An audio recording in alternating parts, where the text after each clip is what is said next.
So like I said in the last video, we're going to do a little update on a 20-gallon rimless. And if you're new here, this is a 20-gallon rimless tank, and it is a high-tech plant tank. The only thing that I guess I can't say is high-tech is it doesn't have CO2, so that's just a disclaimer, and we'll talk about all that as we go on. But, so for the people returning, we'll kind of just go through what's been going on, and then for the people that haven't seen it, if you watch later in the video, I'll describe what the equipment that I got in this tank, and obviously if you have questions, comment down below, because there's a lot going on here. But I guess let's get started. So last time, I think I was really just talking about the plant growth and like what kind of my plans are, and especially for the next scape. And so as we really left off, most of these plants haven't done much different. I've been trimming these about every 2 weeks now. So I just trimmed so you can kind of see how they're already growing back. So, but usually they're about like this up to this point, so they're almost as tall as this rock, and this rock's pretty big. It's about as big as my hand. So these repens usually get about 4 inches tall in my tank, which is pretty much as high as they get, 4 or 5 inches. And the most of that is, some people might say, well, is that because you don't have enough light, so the S repens is growing straight up? That's actually not the reason. I actually have plenty of light. It's just how I trim. I purposely grow my S repens like this because I like the look of it. I don't usually use it as a carpet plant, if you know what I mean, because that's what usually most people use it for. I use it as more of a like a medium to low ground plant, and I think I like to make like a bush effect with it. So that just explains that. But as you see, it wraps around this entire rock now. You see it goes behind this Java fern, this narrow leaf Java fern. It's starting to get behind there, but it's looking real healthy. Obviously you can see a little bit of yellowing. That's just because that was the leaves that, were under it after I got trimmed, so that's, expected. But as you can see, we're starting to get growth on the side here. So I'm okay with it going, starting to grow a little out, but I might have to trim that off so you can see how close it's getting to the side of the glass. So I don't mind it going a little bit out though.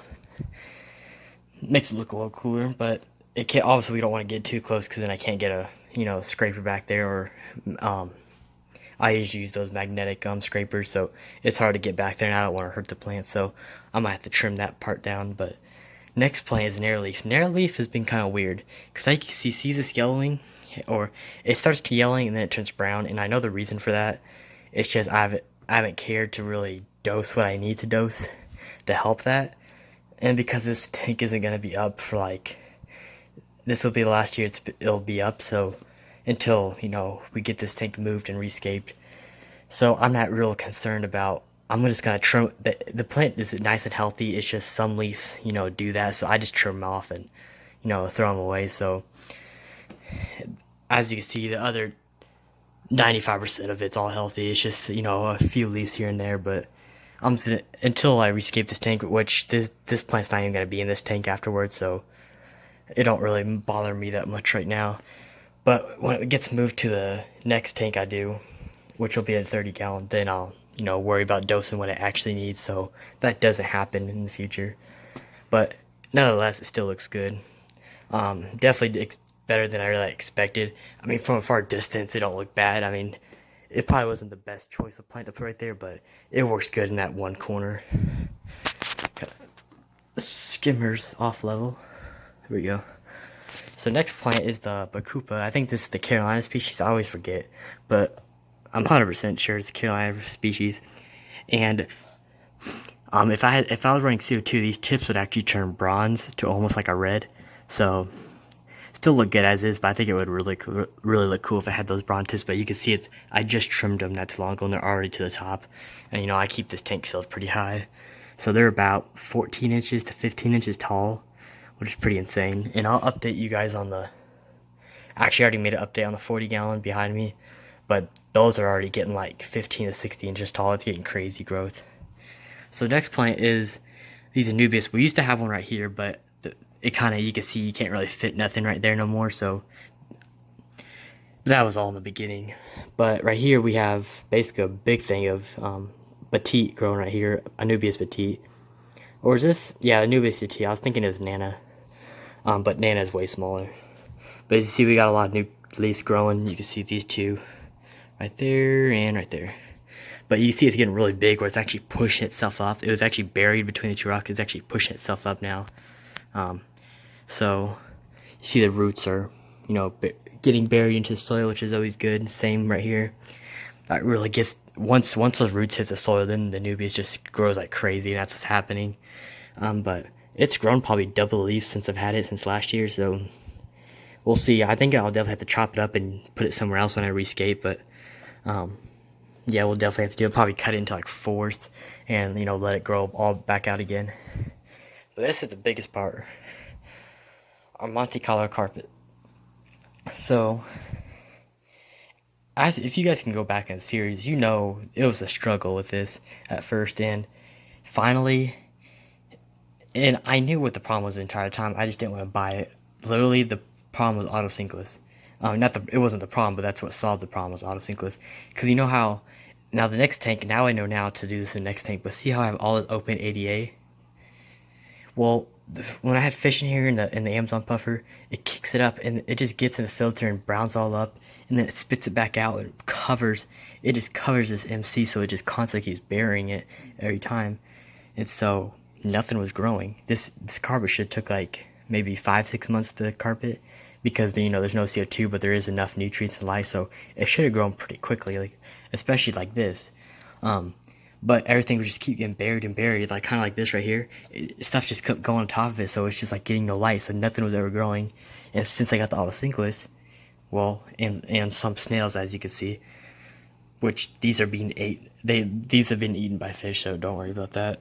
The autosynkless clean off the bottom surface, which kept soil off the ADA, not the soil off the MC, which has caused it to actually grow now. So now you can see how fast we actually got this whole carpet to grow in, and it's so weird how that worked out, but my hypothesis was kind of right, and it worked out, and now the carpet grows. You can see it's even spreading back there, and I'm hoping it kind of spreads, fills in right here, and I'll just let it keep growing back there and see how far it gets. But next tank will be a fully carpeted MC tank, which is Monte Carlo. We'll fully carpet in that, and maybe do a few stems and the S-Repins again, but the escape will be totally different. We'll use the same rocks, but we'll get like another 30 pounds of serious stone and really try to make something real cool this time. The elevations will be a little bit crazier, so we'll definitely try to do something a little more advanced. Because this one, it's a really good skate, but it's also simple. Like, any of you guys could have done this, but it still looks good at the end of the day. And I guarantee this light's going to turn off any second, because it's about the time for it to turn off. But so yeah, as you see, there's a lot of stems back here on this Bakuba. I probably planted almost about 20 stems and stuff. I just kept cutting it and replanting it, and I'm at the point now where I'm like, I just leave it now. I don't really replant no more. I probably could sell them, but I don't think it's worth all that, really, unless I had, unless I was trimming it weekly, then it might be worth it, but right now I don't really care for all that. This video is getting really long already, so I don't know if I'm just going to do a quick preview of all my equipment, but I'm not going to explain anything. So if you do have questions, I'll answer them down below. But this is a Finex SE Plus. We got Airstone for, extra aeration in the tank and surface agitation. We got 2 aqua clears, one's a 50, one's a 30. One holds just biomedia only, and the other one just holds sponges and poly filter or pinky filter, whatever you want to put in there. I usually have pinky filter. We got Eheim skimmer 350, and I got fluid heater, I think that's a 250 or 300, I forget. And then obviously, as I said, ADA soil, serious stone. We got S-Repins, we got Java Fern narrow leaf breed. We got the MC, which is Monte Carlo. We got the Anubias, a Pete, and then we got the Bakupa Carolina. And this tank is an Innovative Marine rimless 20-gallon. I think there's right here. That's the tank right there. Even gives you the dimensions. But yeah, that's a quick rundown. I know that was kind of longer than expected, but there's the update on this tank. It's looking really good. We'll just see what happens in the next months and over the summer. I think this tank's going to turn out really cool once we rescape it in the future. But other than that, comment, like, subscribe, and I'll see you guys in the next one.